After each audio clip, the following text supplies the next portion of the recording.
Hello दोस्तों, welcome back to a video of Indian economic class 12 one classes की ओर से सुधीर सर मैं आपका हार्दिक स्वागत करता हूं। इस वीडियो में हम पढ़ने जा रहे हैं दोस्तों क्लास 12 का इंडियन इकोनॉमिक डेवलपमेंट सब्जेक्ट और उसका पहला चैप्टर है दोस्तों। फर्स्ट टॉपिक ले लें या चैप्टर ले लें, Indian economic ewe of independence. Indian economic ewe of independence. चलो दोस्तों पढ़ते हैं Indian economic ewe of independence होता क्या है।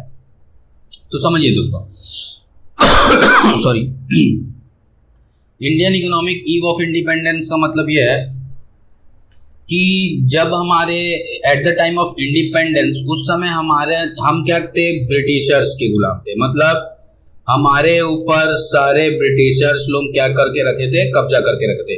वो हमारे एग्रीकल्चर सेक्टर को, उन्होंने हमारे एग्रीकल्चर सेक्टर को, इंडस्ट्रियल सेक्टर को और इंडस्ट्री, एग्रीकल्चर और सारे इकोनॉमिक सिस्टम को जो ब्रिटिशर्स थे उन्होंने क्या किया था, पूरा डिस्ट्रॉयड बोल दो या एक्सप्लॉयटेशन बोल दो। तो ये सारी चीज़ें उनके थ्रू हमारे कंट्री में, हमारे देश में, इंडिया में ये सारी चीज़ें ब्रिटिशर लोग ने करके रखा था। तो समझ आ रहा है दोस्तों। तो उन्होंने क्या किया दोस्तों, बहुत सारी जमींदारी सिस्टम को ऑप्ट किया। बहुत सारे जो रूरल एरियाज थे, एग्रीकल्चर एरिया थे, इंडस्ट्रियल एरिया थे, फॉरेन ट्रेड थे, इन सारी चीज़ों पर उन्होंने क्या किया, अपना कब्जा कर लिया। अपना मतलब सारा रूल्स, रेगुलेशन, प्रोटोकॉल, सारी चीज़ें उन्होंने इसी पर सॉरी दोस्तों यूज करने लगे। समझ आया। तो था क्या, हैशटैग में लेते हैं। हुआ क्या था, जैसे जो ब्रिटिशर्स थे ना, तो ब्रिटिशर्स, पहले कुछ पॉइंट्स लिखते हैं अपन। British rule marked the beginning of a systematic exploitation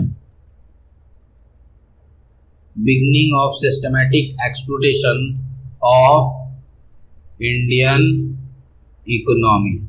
आ रहा है समझ में।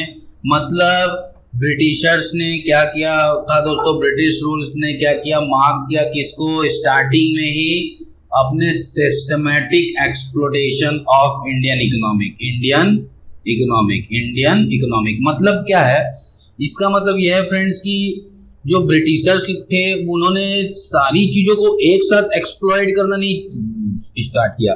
उन्होंने अगर किसी चीज को एक्सप्लॉइटेड बाय ब्रिटिशर्स, तो वो इन सिस्टमैटिक मैनर मतलब उन्होंने एक सिस्टम बनाया कि हम ब्रिटिशर्स कैसे इंडियन इकोनॉमिक को सिस्टमैटिक वे में पूरा डिस्ट्रॉयड या एक्सप्लॉयड कर सके। तो उन्होंने एक सिस्टम बनाया। सिस्टम बनाने के लिए उन्होंने क्या किया, इंडियन इकोनॉमिक में टारगेट किया एग्रीकल्चर को, इंडस्ट्रियल को और फॉरेन ट्रेड को। तो उन्होंने क्या किया, ब्रिटिशर्स ने क्या किया, जो ब्रिटिशर्स थे ना दोस्तों, समझिए, जो ब्रिटिशर्स थे वो ब्रिटिशर्स ने क्या किया, टारगेट सेट किया। ब्रिटिशर्स ने क्या किया दोस्तों, एक सेकंड, हाँ, ब्रिटिशर्स ने क्या किया दोस्तों, उन्होंने एक टारगेट सेट किया कि इंडियन इकोनॉमिक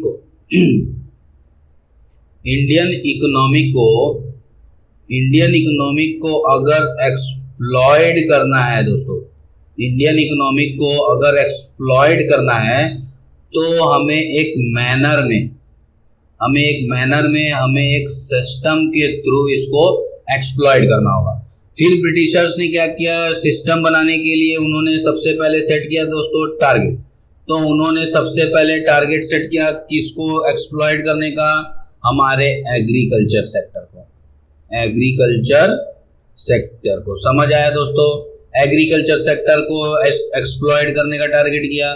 फिर उन्होंने क्या किया, हमारे एग्रीकल्चर के सेक्टर के साथ साथ हमारे इंडस्ट्रियल सेक्टर्स को एक्सप्लॉइट किया। इंडस्ट्रियल सेक्टर के साथ साथ हमारा जो फॉरेन ट्रेड है दोस्तों, फॉरेन ट्रेड, इन सभी जगहों में क्या किया उन्होंने, एक्सप्लॉयटेशन चालू कर दिया। एग्रीकल्चर सेक्टर में अब समझते हैं ये तीनों एग्रीकल्चर सेक्टर कैसे एक्सप्लॉयड हुआ। एग्रीकल्चर सेक्टर में फ्रेंड्स, एग्रीकल्चर को जब हम ईव ऑफ इंडिपेंडेंस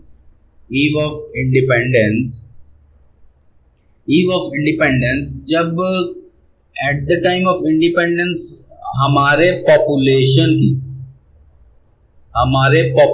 की approx 70% population depends on agriculture. समझ आ रहा है दोस्तों? तो हमारे कंट्री की, हमारे देश की 70% पॉपुलेशन किस पे डिपेंड थी फ्रेंड्स? एग्रीकल्चर पे डिपेंड थी। अब ये एग्रीकल्चर पे डिपेंड होने के कारण उन्हें जो ये एग्रीकल्चर है सॉरी, ये जो एग्रीकल्चर है, इस एग्रीकल्चर पे जो लैंड थे हमारे, जिस पर डिपेंड थी पूरी पॉपुलेशन, क्या थी? डिपेंड थी। तो ये जो एग्रीकल्चर थे, वहाँ के जो लैंड थे जिस पर पॉपुलेशन डिपेंड थी, वो उन्हें पार्ट ऑफ लैंड मिला। पार्ट्स ऑफ लैंड मतलब छोटे छोटे टुकड़ों में, मतलब ये एक लैंड हुआ, यहाँ कुछ और एक छोटा लैंड, यहाँ कुछ और एक छोटा लैंड, मतलब लैंड छोटे छोटे टुकड़ों में मिला, जिससे हमारा एग्रीकल्चर क्या हो गया? लिमिटेड हो गया। हमारे पास रिसोर्सेस कम हो गए, लेस रिसोर्सेस भी लेस हो गए। तो इन सभी रीजन के कारण लेस रिसोर्सेस हो गए, लैंड सारे रिवेन्यू थे ये भी लेस हो गए, कम हो गए, पार्ट्स में डिवाइड हो गए, डिवाइडेड इनटू स्मॉल पार्ट्स। समझ आ रहा है दोस्तों? तो जो हमारा लैंड था वो सम पार्ट्स में डिवाइड होने के कारण जो हमें एग्रीकल्चर से प्रोड्यूस करना था वो हमें कंप्लीटली नॉट प्रोड्यूस हो पाता,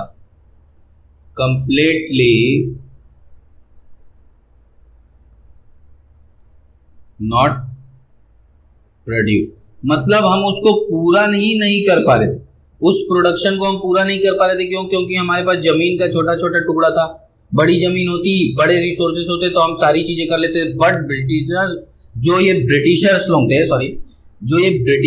थे, इन ब्रिटिश गवर्नमेंट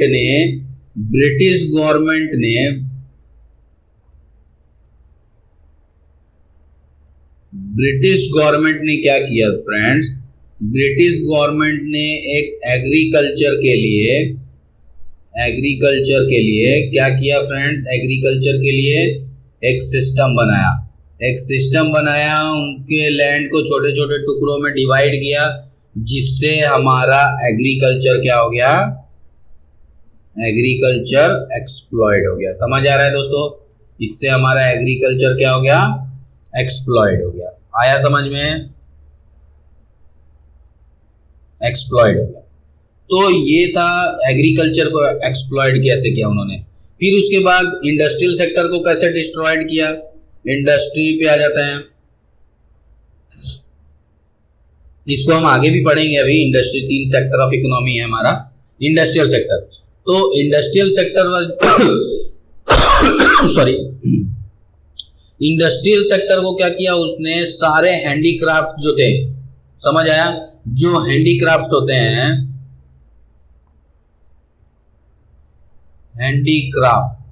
जो ये हैंडीक्राफ्ट होते हैं दोस्तों, जो हैंडमेड वगैरह, कोई गुड्स या प्रोडक्ट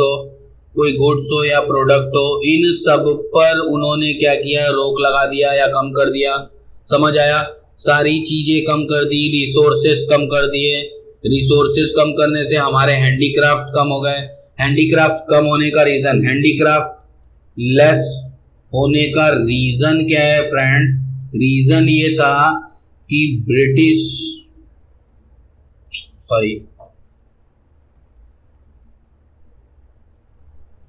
ये जो थी, ये ब्रिटिश जो गवर्नमेंट थी, सॉरी, जो ये ब्रिटिश गवर्नमेंट थी, उन्होंने क्या किया, मशीनरी वगैरह यूज किए। अब मशीन के कंपैरिजन में दोस्तों, मशीन के कंपैरिजन में हैंडीक्राफ्ट, हैंडीक्राफ्ट क्या हुए दोस्तों, मशीन और हैंडीक्राफ्ट क्या हुए, कैंसिल होने लगे। कैंसिल मतलब उनका यूजेस ही उन्होंने बंद कर दिया। समझ आए दोस्तों, जो मशीन वगैरह थे उनको बहुत ज़्यादा अच्छे तरीके से ऑपरेट करने लगे। और सबसे मेन चीज था इसमें रॉ मटेरियल। रॉ मटेरियल, ऐसा रॉ मटेरियल फ्रेंड्स, ऐसी रॉ मटेरियल जिसको उन्होंने रॉ मटेरियल को ले जाकर फिनिश्ड गुड्स बनाने लगे। और इसी फिनिश्ड गुड्स के कारण हमारा जो हैंडीक्राफ्ट था, हमारा हैंडीक्राफ्ट क्या हो गया, अनसक्सेसफुल हो गया। अनसक्सेसफुल मीन्स बोल दो एक्सप्लॉयड हो गया। समझ आया, एक्सप्लॉयड। अब ये हैंडीक्राफ्ट जब सारा एक्सप्लॉयड होने लगा तो उन्होंने क्या किया, ये ब्रिटिशर्स ने क्या किया, इस रॉ मटेरियल को अपने पास ले जाकर फिनिश्ड गुड्स में कन्वर्ट करके वापस हमारे देश में लाते थे, जिससे कि हमारा सारा हैंडीक्राफ्ट वाला प्रोडक्शन बंद हो गया, जो हैंडीक्राफ्ट के थ्रू होते थे, और सारी मशीनरी के थ्रू वर्क करने लगी, जिससे हमारा इंडस्ट्री भी क्या हो गया, eight the time of independence हमारा इंडस्ट्रियल सेक्टर भी क्या हो गया, एक्सप्लॉयड हो गया। समझ आया फ्रेंड। तो ये पूरी इंट्रोडक्शन थी कि ईव ऑफ इंडिपेंडेंस हमें ब्रिटिशर्स लोग ने कितना ज़्यादा सारी चीज़ें हमें दी थी। और ये जो रॉ मटेरियल था दोस्तों, ये रॉ मटेरियल एक्सपोर्ट से रिलेटेड था, ये एक्सपोर्ट था दोस्तों। तो एक्सपोर्ट और रॉ मटेरियल को जब वो एक्सपोर्ट करते ना, तो प्रमोट करने के लिए इंकरेज करते थे, सप्लाई करने के लिए ब्रिटिशर्स इंडस्ट्री को, इंपोर्ट टू ब्रिटिशर्स और सारी चीज़ें हैं। समझ आया। तो ये था दोस्तों हमारा कुछ इंट्रोडक्शन कि ईव ऑफ इंडिपेंडेंस के टाइम पे जो ब्रिटिशर्स लोग थे उन्होंने हमारे साथ कैसा व्यवहार किया था, हमारे एग्रीकल्चर को, हमारे इंडस्ट्री को, हमारे फॉरेन ट्रेड को, सारी चीज़ों को उन्होंने क्या किया था, छीन लिया था। समझ आया दोस्तों, एक्सप्लॉइट कर लिया था। आया समझ में दोस्तों। तो चलिए और पढ़ते हैं, इसमें कुछ इसके फीचर्स पढ़ते हैं, देखते हैं इसमें क्या क्या फीचर्स आ सकते हैं। तो फीचर्स यहाँ लिखते हैं हम, फीचर्स, ये है हमारा फीचर।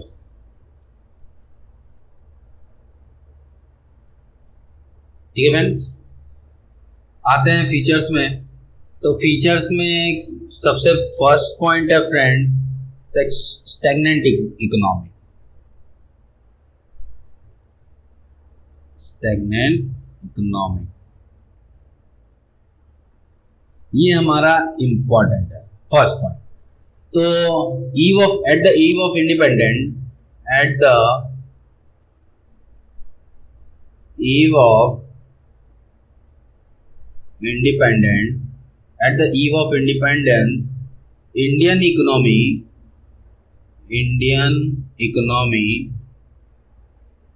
completely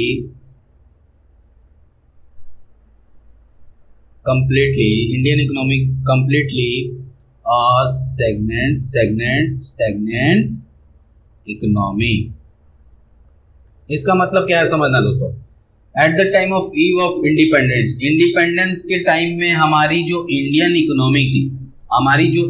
इकोनॉमिक थी वो क्या था, स्टैग्नेंट थी। स्टैग्नेंट मतलब वो उनका ग्रोथ ही नहीं हुआ। ये इस इकोनॉमी का फ्रेंड्स ग्रोथ ही नहीं हुआ। इंडियन इकोनॉमिक का ईव ऑफ इंडिपेंडेंस के टाइम पे कोई ग्रोथ नहीं हुआ, मतलब ये बढ़ नहीं पाई। जो हमारी इंडियन इकोनॉमिक थी बढ़ नहीं पाई, या फिर ब्रिटिशर्स उन्हें बढ़ने नहीं दिया गया। समझ आया। आते हैं हैशटैग में आते हैं, स्टैग्नेंट इकोनॉमी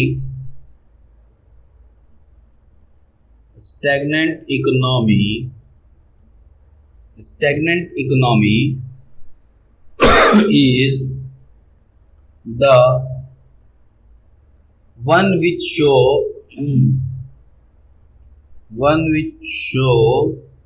little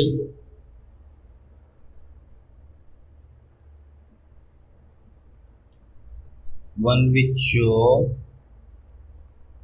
लिटिल और नो ग्रोथ, लिटिल और नो ग्रोथ। जैसा कि मैं पहले ही बताया कि स्टैग्नेंट इकोनॉमी क्या था फ्रेंड्स, स्टैग्नेंट इकोनॉमी ये था कि हमारी इकोनॉमी क्या हुआ, शोज अ लिटिल या फिर नो ग्रोथ, मतलब कम ग्रोथ हुई या फिर नहीं हुई। नहीं ग्रोथ होने के कारण हमारे इंडिया का ग्रोथ ना होने के कारण हमारे जो इंडिया के पीपल थे उनका पर कैपिटा इनकम, ये कैपिटा है, पर कैपिटा इनकम क्या हुई, कम हो गई। पर कैपिटा इनकम क्या हुई दोस्तों, कम हो गई। क्योंकि स्टैग्नेंट इकोनॉमिक, जब वो हमारी इकोनॉमिक ग्रोथ ही नहीं हुई तो हमारा जो पर कैपिटा इनकम था वो क्या हो गया, कम हो गया। लिविंग स्टैंडर्ड कम हो गया, लिविंग स्टैंडर्ड कम हो गया। समझ आया? तो सारी चीजें क्या हो गई, कम हो गई। जैसे लिविंग ऑफ पीपल, एक मिनट इसको मिटा दो, living of people was low, लिख दो सीधा, living of people was low, मतलब उसका जो स्टैंडर्ड था, उनका जो स्टैंडर्ड था वो क्या हो गया फ्रेंड्स, लो हो गया। लो होने के कारण स्टैग्नेंट इकोनॉमिक, मतलब उसको इतना ज्यादा कंट्रोल कर लिया गया था ब्रिटिशर्स गवर्नमेंट के थ्रू कि उसने हमारे इंडियन इकोनॉमिक को बढ़ने ही नहीं दिया, मतलब उठने का मौका ही नहीं दिया। समझ आया दोस्तों? आया फर्स्ट पॉइंट। चलिए सेकंड पॉइंट चलते हैं, पॉइंट नंबर 2 लेते हैं। पॉइंट नंबर 2 था हमारे फीचर्स का, बैकवर्ड इकोनॉमिक।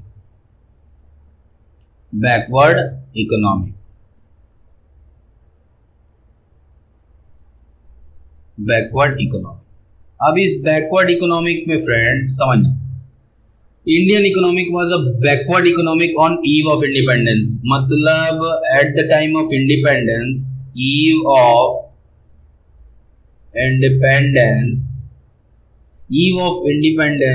इंडियन इकोनॉमिक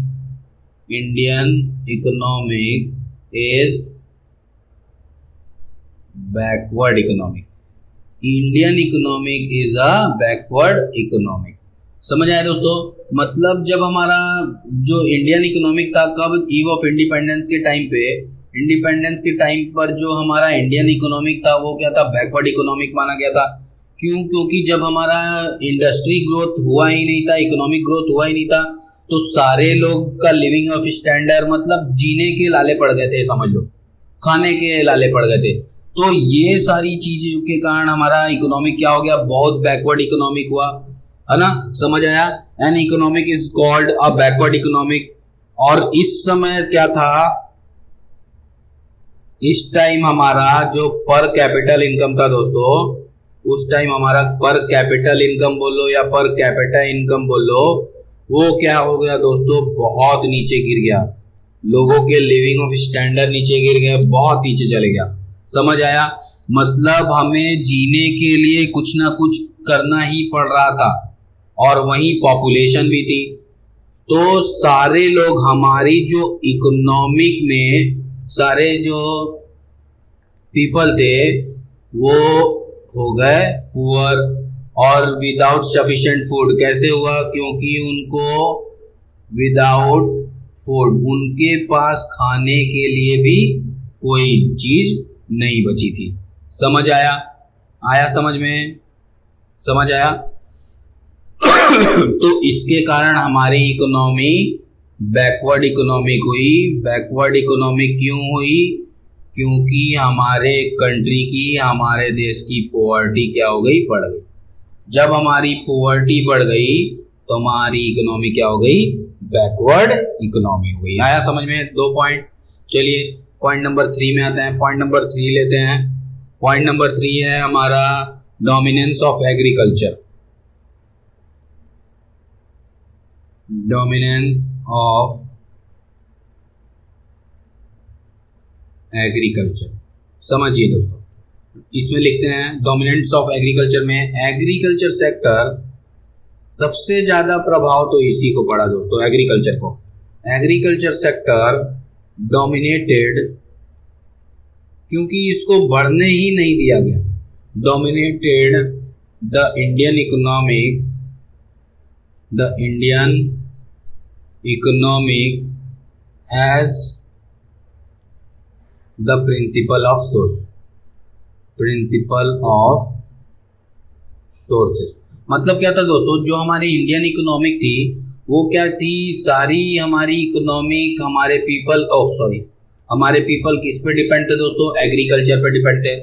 तो ब्रिटिशर्स ने क्या किया, सारे जो भी हमारे उस लैंड पे, उस सिस्टम पे काम करने वाले लोग थे, उनको क्या किया, डोमिनेट कर दिया दोस्तों। तो डोमिनेट होने के कारण जो उनका रिसोर्सेस था, फ्रेंड्स, तो उस रिसोर्सेस में क्या आ गई, कमी आ गई, लेस हो गया वो रिसोर्सेस। मतलब ये एरो डाउन है, मतलब ये कमी आ गई। तो वो रिसोर्सेस कम आने के कारण अब हमारी पॉपुलेशन तो उतनी है ही, और पॉपुलेशन जैसे मैं पहले बता चुका हूं कि 72% तक पॉपुलेशन हमारी किस पे डिपेंड है दोस्तों, डिपेंड्स ऑन एग्रीकल्चर। हमारे इस चीजों की जो सारी पॉपुलेशन है दोस्तों वो एग्रीकल्चर पे डिपेंड है। तो हमारा जो ग्रॉस डोमेस्टिक प्रोडक्ट था दोस्तों, क्योंकि जब हम एग्रीकल्चर पे डिपेंड है और एग्रीकल्चर ही हमें नहीं प्रोवाइड करा पाएगा सारा standard of living, food, grains, ये सारी चीजें अगर नहीं दे पाएगा तो डोमिनेट होना जाहिर सी बात है। तो उससे क्या होगा दोस्तों, सारे हमारे जो जीडीपी थे, जीडीपी रेट 50% तक हो गया, जीडीपी 50% तक हो गया, indicate backwardness of this sector. तो हमारा जो एग्रीकल्चर सेक्टर था वो बैकवर्डनेस की ओर आ गया। समझ आया दोस्तों। तो ये थर्ड पॉइंट था हमारा, बैकवर्डनेस। उसके बाद फिर से देखते हैं पॉइंट नंबर 4 में। पॉइंट नंबर 4 है दोस्तों ब्रिक इंडस्ट्रियलाइजेशन।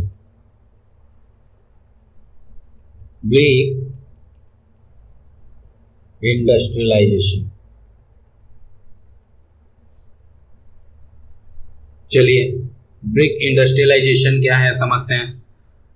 ब्रिक इंडस्ट्रियलाइजेशन मतलब ये समझ लीजिए, जो हमारा इंडस्ट्रियलाइजेशन था, सारी हमारी जो इंडस्ट्री वगैरह ये सारी थी, ये क्या होगा, इसको क्या कर दिया गया दोस्तों, इम्प्रॉपर कर दिया गया। इम्प्रॉपर कर दिया गया। तो इम्प्रॉपर करने के कारण देखिए, prior to the British rule industrial sector, जो हमारा इंडस्ट्रियल सेक्टर था, तो ये इंडस्ट्रियल सेक्टर सारे डिपेंड थे किस पे, हैंडीक्राफ्ट पे। सारे किस पे डिपेंड थे दोस्तों, हैंडीक्राफ्ट पे डिपेंड थे।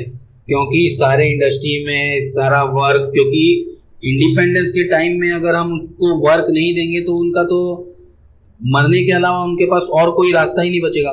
तो सारे चीजें हमने क्या की, हैंडीक्राफ्ट पे थे।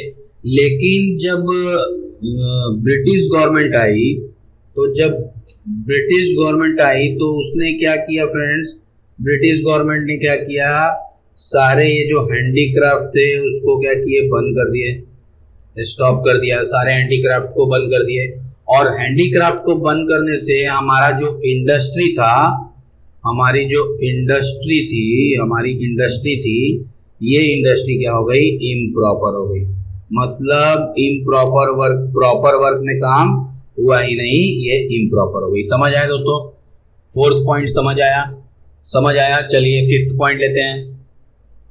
पॉइंट नंबर 5 में है हमारा, चलिए 5 पॉइंट नंबर 5 में आते हैं दोस्तों, heavy dependence on import. Heavy dependence on import. समझिए दोस्तों, हैवी डिपेंडेंस ऑफ इंपोर्ट का मतलब यह है हमारी जो कंट्री थी, हमारी जो इंडिया थी, वो क्या हुई, हैवीली डिपेंड ऑन इंपोर्ट करने लगी दोस्तों। क्यों? क्योंकि हमारे एक्सपोर्ट के रिसोर्सेज तो सारे बंद कर दिए गए। क्योंकि जब हैंडीक्राफ्ट ही बंद कर दिया गया तो अब बचा क्या, बचा कि बाहर से मंगाए। तो ब्रिटिशर्स क्या करते थे, ये जो ब्रिटिशर्स थे, ये ब्रिटिश क्या करते थे, ये क्या करते थे, जो हमारा रॉ मटेरियल है हमारे पास से रॉ मटेरियल लेकर चले जाते थे, और रॉ मटेरियल से क्या बनाते थे दोस्तों, फिनिश्ड गुड्स बनाते थे। फिनिश्ड गुड्स बनाने के बाद ये क्या करते थे, अब उस फिनिश्ड गुड्स को क्या करते थे, इंपोर्ट करते थे इंडिया में, जिससे हमारा जो इकोनॉमिक था वो डिपेंड हो गया किस पर, इंपोर्ट पर। किस पे डिपेंड हो गया दोस्तों, इंपोर्ट पे। समझ आया? क्योंकि जो मशीनरी एंड रिलेटेड इक्विपमेंट और प्रोडक्शन, ये सारी चीजें इंपोर्ट होने लगी। समझ आया? क्योंकि हैंडीक्राफ्ट बंद कर दिए तो इंपोर्ट होके मशीन आया, मशीन के बाद कोई और प्रोडक्शन इक्विपमेंट आया जिससे हम प्रोडक्शन कर सके। तो मतलब यहाँ पे क्या हुआ, ब्रिटिशर्स ने क्या किया, डिस्ट्रॉयड कर दिया पीपल्स को। मतलब उनके हाथ के हुनर को तो छीन ही लिया। क्यों? क्योंकि सारा वर्क अब किससे होने लगा, मशीनरी से। तो अब हमें प्रोडक्शन के लिए मशीन की जरूरत है, मशीन के लिए उतने लेबर की जरूरत नहीं है। तो इससे क्या हुआ, सारी जो हमारी इकोनॉमिक थी वो क्या हो गई, डिस्ट्रॉयड हो गई। अब देखिए, बिसाइड्स सर्व कंज्यूमर गुड्स लाइक, जो सर्व कर लिए थे गुड्स लाइक, जैसे स्विमिंग मशीन। कौन कौन सी मशीन थी हमारे पास, स्विमिंग मशीन थी। और क्या क्या इंपोर्ट होने लगा, मेडिसिन इंपोर्ट होने लगा। मेडिसिन के बाद ऑयल के बाद कोई बाइसिकल्स, और ये सारी चीज़ें इंपोर्ट होने लगी। ये सारी चीज़ें कहाँ से इंपोर्ट होने लगी फ्रेंड्स, ये सारी चीज़ें इंपोर्ट होने लगी हमारी एब्रॉड से। समझ आया? ये सारी चीज़ें कहाँ से कहाँ गया, हाँ, ये सारी चीज़ें हमारी इंपोर्ट होने लगी दोस्तों एब्रॉड। आया समझ में? तो एब्रॉड से जब ये सारी चीज़ें इंपोर्ट होने लगी तो हमारा जो पूरा इकोनॉमिक सिस्टम था वो इंपोर्ट पर डिपेंड हो गया। समझ आया? आया समझ में पांचों पॉइंट? तो ये था दोस्तों हमारा ये फीचर्स, कहाँ गया, और ऊपर हाँ, ये था दोस्तों हमारा फीचर्स। फर्स्ट पॉइंट था हमारा stagnant economic, first point stagnant economic था, ये सारी चीज़ें। सेकंड था बैकवर्ड इकोनॉमिक, बैकवर्ड इकोनॉमिक के बाद था डोमिनेटेड ऑफ एग्रीकल्चर, फिर उसके बाद था ब्लिक इंडस्ट्रियलाइजेशन, ब्लिक मतलब इम्प्रॉपर वे में करना। उसके बाद हैवी डिपेंडेंट ऑन इंपोर्ट, फिर हमारा सारी चीज़ इंपोर्ट पर हैवीली डिपेंड हो गई। समझ आया दोस्तों? तो ये था दोस्तों हमारी आज की वीडियो, जिसमें हमने कुछ ईव ऑफ इंडिपेंडेंस के टाइम पर हमारे इकोनॉमिक के इंट्रोडक्शन पढ़े, और हमने क्या किया, उस इंडियन इकोनॉमिक के कुछ फीचर्स देखे। समझ आया दोस्तों? तो इसके बाद हम लोग देखेंगे दोस्तों एग्रीकल्चर सेक्टर को कि क्या है, उसको और डिटेल में पढ़ेंगे। क्योंकि देखिए सबसे मेन चीज़ यहाँ पर ये है कि हमारा जो इकोनॉमी सिस्टम है वो डिपेंड है फ्रेंड्स एक एग्रीकल्चर पे। मैं यहाँ लिख देता हूँ इस वीडियो में ताकि अगली वीडियो में हमें काम आए। ये डिपेंड है हमारा एग्रीकल्चर पे। किस पे डिपेंड है दोस्तों? एग्रीकल्चर सेक्टर पे। एग्रीकल्चर सेक्टर पे डिपेंड है, मतलब हमारे एग्रीकल्चर को भी उन्होंने वो किया।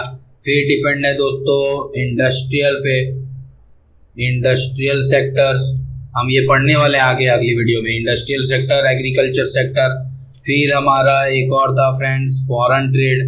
इन्हीं चीज़ों पर तो ब्रिटिशर्स लोग ने बहुत ज़्यादा नाक में दम करके रखा था दोस्तों, जिससे हमारी जो सारी प्रोफाइल थी, सारा हमारा इकोनॉमिक लिविंग ऑफ स्टैंडर्ड था वो डामाडोल हो गया इनके कारण। क्योंकि ईव ऑफ इंडिपेंडेंस हमारे हाथ में तो कुछ नहीं था दोस्तों। तो हाथ में कुछ नहीं था तो सारे लोग किस पे डिपेंड हो गए, एग्रीकल्चर पे डिपेंड हो गए। और जब सारे लोग एग्रीकल्चर पे डिपेंड हो गए तो उस समय और क्या ही कर सकते हैं, एग्रीकल्चर कर सकते हैं। कुछ लोग इंडस्ट्री में गए, कुछ लोग एग्रीकल्चर में गए, कोई फॉरेन ट्रेड। तो उन्होंने क्या किया, इन चीज़ों को क्या किया, एक्सप्लॉइड कर दिया, एक्सप्लॉइड कर दिया, इन चीज़ों को उन्होंने एक्सप्लॉइट कर दिया। तो ठीक है दोस्तों, ये थी हमारी आज की वीडियो। मिलते हैं हम इसी से रिलेटेड कुछ और वीडियो में। तब तक के लिए वंस क्लासेस की ओर से सुधीर सर, गुड बाय दोस्तों, बाय बाय।